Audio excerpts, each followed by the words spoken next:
മുണ്ടക്കൈ ചൂരൽമല ദുരന്തബാധിത പ്രദേശത്തെ അതിജീവിതർക്കായുള്ള വികസന പദ്ധതികൾ വേഗത്തിലാക്കാൻ സർക്കാരിനോട് ആവശ്യപ്പെടുമെന്ന് സംസ്ഥാന ന്യൂനപക്ഷ commission chairman advocate A Rasheed ഉരുൾപൊട്ടൽ ബാധിത പ്രദേശങ്ങൾ സന്ദർശിച്ച ശേഷം മാധ്യമങ്ങളോട് സംസാരിക്കുകയായിരുന്നു അദ്ദേഹം. 2 ദിവസങ്ങളിലായി വിവിധ സ്ഥലങ്ങൾ സന്ദർശിച്ച കമ്മീഷൻ അതിജീവന പ്രവർത്തനങ്ങൾ വിലയിരുത്തി.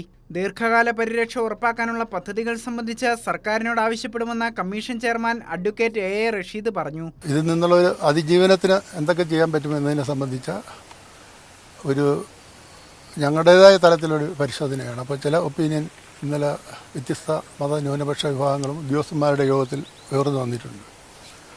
അത് ഈ പല ഏജൻസികളും പല വ്യക്തികളും സർക്കാരിനോട് അഭ്യർത്ഥന നടത്തിയിട്ടുണ്ട്. അവർ വേണ്ട വിധത്തിൽ സഹായിക്കാം ചില പ്രോജക്റ്റുകൾ. അപ്പോൾ അതിനെല്ലാം കൂടി ചേർന്ന് ഒരു കോർഡിനേഷൻ ജില്ലാതലത്തിൽ ഉണ്ടാക്കണം എന്നതാണ്. അത് തത്വത്തിൽ ഗൗരവപൂർവ്വം പരിഗണിക്കേണ്ട കാര്യമാണെന്ന് കമ്മീഷൻ കാണുകയാണ്. ഒരു പരിശോധന നടത്തി ആവശ്യമായ നിർദ്ദേശം സർക്കാരിന് കൊടുക്കും. ദുരന്തബാധിതരെ സംരക്ഷിക്കുന്നതിന് സന്നദ്ധരായവരെ സംയോജിപ്പിച്ച് പദ്ധതികൾ നടപ്പാക്കാൻ ജില്ലാതലത്തിലുള്ള ഏകോപനം പരിഗണിക്കണമെന്നും അദ്ദേഹം പറഞ്ഞു. പ്രകൃതി ദുരന്തത്തിൽ രക്ഷിതാക്കൾ, കുടുംബം, സഹോദരങ്ങൾ എന്നിവരെ നഷ്ടപ്പെട്ട കുട്ടികളുടെ സംരക്ഷണത്തിന് പദ്ധതികൾ ആവശ്യമാണെന്ന് കമ്മീഷൻ വിലയിരുത്തി. ഇവരുടെ തുടർ വിദ്യാഭ്യാസത്തിനാവശ്യമായ നിർദ്ദേശങ്ങൾ സർക്കാരിന് സമർപ്പിക്കും.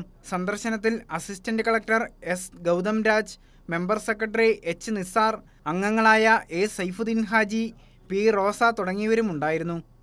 കൈരളി ന്യൂസ്, വയനാട്.